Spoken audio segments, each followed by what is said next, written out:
Generally, parties are bound by the terms of the contracts they sign, but common law has always upheld the notion that unequal bargaining power shouldn't be a means for one party to take advantage of another.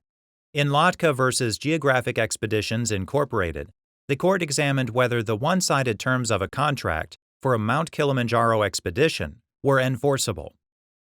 Geographic Expeditions, also known as GeoEx, is an adventure travel company.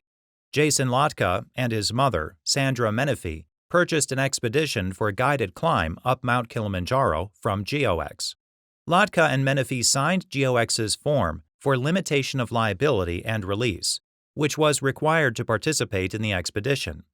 The agreement released GeoEx from all liability in connection with the expedition.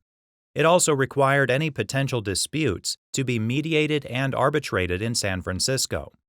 Recovery was limited to the expedition's purchase price, and purchasers would pay half of any mediation costs.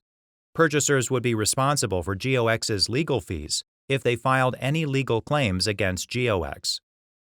In a letter included with the agreement, GeoEx stated that returning a signed, unmodified agreement was mandatory and that the terms were non-negotiable. The letter also claimed that other travel companies' forms included similar terms.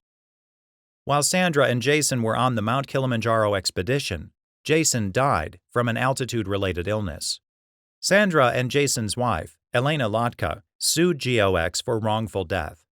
The trial court denied GeoEx's motion to compel arbitration, and GeoEx appealed to the California Court of Appeal.